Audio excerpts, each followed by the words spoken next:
नमस्कार, आदाब। आइए रूबरू कराते हैं आज उत्तर प्रदेश में होने वाले विधानसभा चुनाव के 5वें चरण की खबरों से। हम आपको बता दें, उत्तर प्रदेश विधानसभा में आज 12 जनपदों में 61 विधानसभा सीट के लिए मतदान आरोप प्रत्यारोप चिटपुट घटनाओं के बाद संपन्न हो चुका है। हम आपको ये भी बता दें कि प्रयागराज के अंदर एक बम विस्फोट भी हुआ है, यद्यपि उसका मतदान या पोलिंग से कोई मामला संबंध नहीं बताया जा रहा है, लेकिन वहां पर बम फटने से एक की मौत भी हुई है और दूसरा घायल है। पूछताछ जारी है, क्या होगा ये तो बाद में ही पता चलेगा। बहरहाल 12 जनपद की 61 सीटों पर मतदान संपन्न हो चुका है और 54% मतदान 5 बजे तक रिकॉर्ड किया गया है। निर्वाचन अधिकारियों द्वारा जो आंकड़े दिए गए हैं उसके अकॉर्डिंग अमेठी में 52%, अयोध्या में 58%, बहराइच में 54%, बाराबंकी में 54%, चित्रकूट में 59%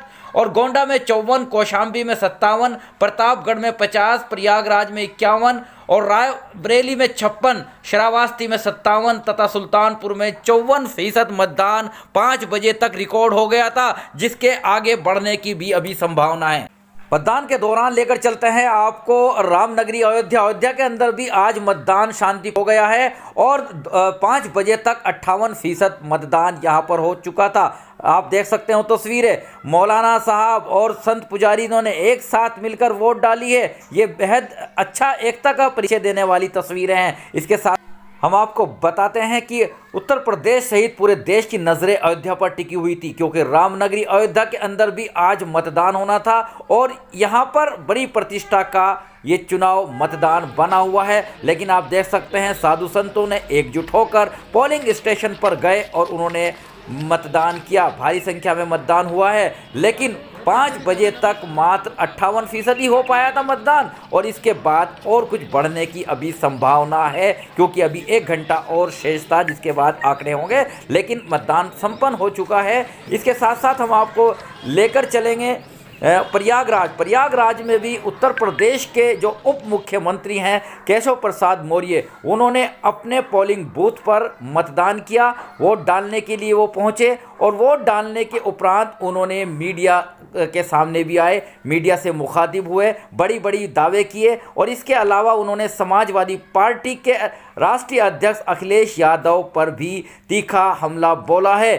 पत्रकारों के सवालों के जवाब में केशव प्रसाद मौर्य ने क्या कहा, आइए सुनवाते हैं उन्हीं की ज़बानी। हो रहा है।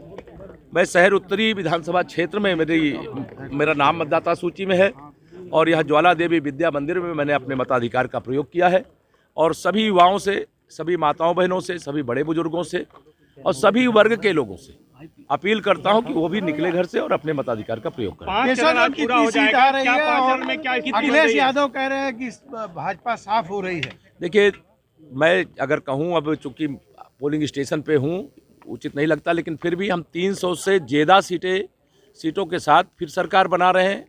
श्री अखिलेश यादव जी से आप सबके माध्यम से मेरा सवाल है और आप भी एक सवाल पूछ दीजिएगा कभी अगर इस तरह के बयान दे कि 2014 में उन्होंने कितना दावा किया था, 2017 में कितना दावा किया था, बुआ भतीजे मिलकर के चुनाव लड़े तब कितना दावा किया था, खोदा पहाड़ निकली चूहिया, उनके दावों पर आप मुझसे सवाल करते हो।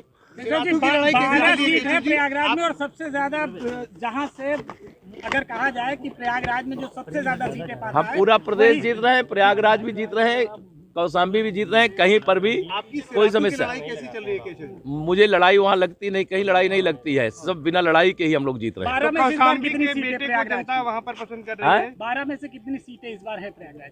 12 में से 12 जीत रहे हैं, हम 13 नहीं जीत रहे हैं। हम 13 का दावा नहीं कर रहे हैं। अखिलेश जी 400 का दावा कर रहे हैं और 40 उनकी बच जाए, चूहिया निकल आवे पहाड़ खोदने से, बहुत बड़ी बात है। कांग्रेस की क्या स्थिति है? फोटो खिंचाने वाले लोग हैं उनके साथ। केशव जी, आपको लगता है केशव जी, आपको लगता है जो जातीय समीकरण की बात कही जा रही है कि सपा जो है वो अलग अलग जातियों, माननीय नरेंद्र मोदी जी के नेतृत्व में जब से सरकार 2014 में बनी है, चुनाव हुआ है, तब से जातिवाद की दीवार को मेरे यूपी के लोगों ने बहुत साहस के साथ ढहा दिया और लोग विकास चाहते हैं, सुरक्षा चाहते हैं, रोजगार चाहते हैं और यह भारतीय जनता पार्टी के माध्यम से हम लोगों ने कोशिश किया है 5 साल में प्रदेश की ओर से और लगभग 8 साल में केंद्र की ओर से डबल इंजन के माध्यम से। मुद्दा कितना बड़ा है सर इस बार?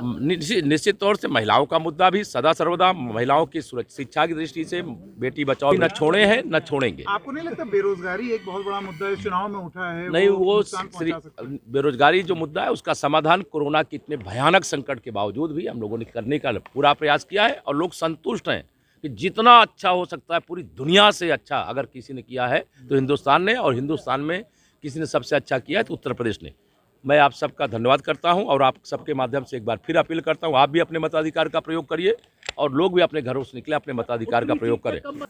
इस दौरान आइए आपको लेकर चलते हैं प्रतापगढ़ के अंदर भी कांग्रेस के वरिष्ठ नेता प्रमोद तिवारी ने अब लालगंज बूथ पर अपना वोट किया। उन्होंने वोट डालने के उपरांत कांग्रेस की उपलब्धियां बताई, जीत का दावा किया और उन्होंने कहा कि 40% महिलाओं को उम्मीदवार बनाया है कांग्रेस ने। वहीं इसके अलावा हम आपको लेके चलेंगे बाराबंकी में भी सपा के पूर्व मंत्री रामनगर विधानसभा सीट के प्रत्याशी हाजी फरीद महफूज किदवई ने अपने बेटे संग वोट किया और विक्ट्री साइन बनाकर अपनी जीत का दावा किया। वहीं बाराबंकी में ही जैतपुर विधानसभा में कांग्रेस प्रत्याशी तनुज पूनिया ने अपनी पत्नी के साथ वोट किया और वोट करने के दौरान उन्होंने यहां पर अपनी जीत का दावा भी किया है। देख सकते हैं वो तस्वीरें, लाइन में लगकर वोट किया। इसके अलावा प्रयागराज के अंदर उत्तर प्रदेश के उप मुख्यमंत्री केशव प्रसाद मौर्य अपनी सीट पर पहुंचे, मतदान किया और उनके साथ काफ़ी लाव लश्कर, यद्यपि चुनाव आयोग की आचार संहिता थी लेकिन मीडिया और पुलिस ने उन्हें चारों ओर से घेर रखा था। देख सकते हैं तस्वीर। वोट करने के लिए अपने बूथ पर पहुंचे उप मुख्यमंत्री उत्तर प्रदेश केशव प्रसाद मौर्य। वहीं लेकर चलते हैं अमेठी में भी सपा प्रत्याशी महाराजी ने अपनी दोनों बेटियों के साथ अमेठी के महमूदपुर स्थित बड़ा रामपुर बूथ पर वोट डाला और उन्होंने अपनी जीत का यहां पर दावा किया है। देख सकते हैं वो तस्वीरें, अपनी दोनों बेटियों के साथ मतदान स्थल पर पहुंची हैं सपा की प्रत्याशी। चुनाव आयोग के दिशा निर्देश के अनुसार कोविड प्रोटोकॉल का पालन करना भी अनिवार्य है। देख सकते हैं सैनिटाइजेशन के साथ साथ यहां पर थर्मल स्कैनिंग और की पूरी तरह से व्यवस्था की गई थी और उसके उपरांत ही वोट डालने के लिए भेजा गया। देख सकते हैं दूसरी तस्वीर, यहां पर बाराबंकी के अंदर दावर नेता पूर्व मंत्री रहे अरविंद सिंह गोप ने भी मतदान स्थल पहुंचकर अपना वोट किया है और ये वो ताज़ा तरीन तस्वीरें हैं जो कि वोट डालने के बाद अपनी सरकार बनाने का दावा भी इन लोगों ने किया है।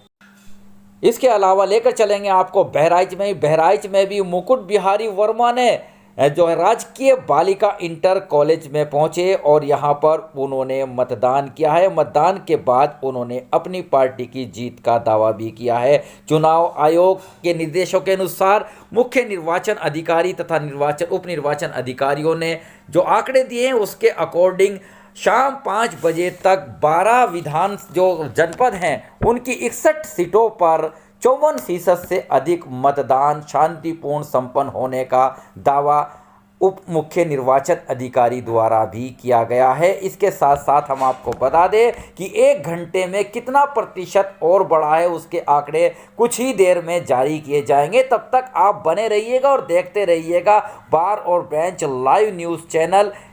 और 5वें चरण के मतदान में प्रयागराज के थाना करेली के अंदर एक दुर्घटना भी घटी है, बड़ी दुर्घटना हुई है। हम आपको बता दें कि यहाँ पर बूथ से लगभग 10 मीटर की दूरी पर भी बम फटा, एक की मौत हुई, एक घायल हो गया है। एसएसपी अजय कुमार के मुताबिक एक साइकिल से बाजार जा रहे 2 चचेरे भाई थे, संजय व अर्जुन, जिनकी साइकिल पर एक हैंडल पर झोला टंगा हुआ था। अचानक गिरने पर संदिग्ध विस्फोटक से अर्जुन की मौके पर मौत हो गई है। सीओसीटी मौके पर पहुंचे और शव को कब्जे में लेकर उसको पोस्टमार्टम के लिए भिजवाया। वहीं पूछताछ की जा रही है दूसरे साथी से। घटना के संबंध में का पोलिंग बूथ से या चुनाव से कोई संबंध पुलिस द्वारा नहीं बताया गया है। बहरहाल जांच का विषय है, आगे क्या होगा इसकी अपडेट भी हम आपको बताएंगे।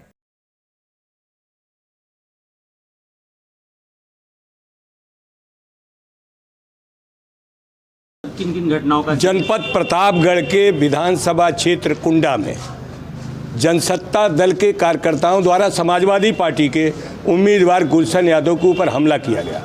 और बहुत से बूथों पर जनसत्ता दल के लोग, दबंग किस्म के लोग हैं, वो लोग बूथों पर कब्जा किए हुए हैं। इस बात की चिंता करके हम समाजवादी पार्टी के राष्ट्रीय अध्यक्ष के निर्देश पर, माननीय अखिलेश यादव जी के निर्देश पर, हम और हमारे चौधरी साहब मुख्य प्रवक्ता हैं, पार्टी के राष्ट्रीय नेता हैं, दोनों लोग अभी मुख्य निर्वाचन अधिकारी से ये शिकायत दर्ज कराई है कि वहाँ पर जो बूथों में कब्जा हो रहा है वो कब्जा हटाया जाए और जहाँ पर बूथों में कब्जा हुआ वहाँ दोबारा चुनाव कराया जाए। सर, क्या उन्होंने क्या आश्वासन दिया है? उन्होंने कहा है कि हम अभी पूछ रहे हैं, जांच रहे हैं, जिलाधिकारी से पूछ रहे हैं, किसी से पूछ रहे हैं। हमने कहा ये बहुत चिंता का विषय है, इस तरीके से पारदर्शी चुनाव नहीं होगा, स्वच्छ चुनाव नहीं होगा और दबंग लोग कभी भी गरीब लोगों को वोट नहीं डालने देंगे। गरीबों को वोट डालने से वंचित किया जा रहा है, ये हमारे लोकतंत्र के लिए बहुत घातक है।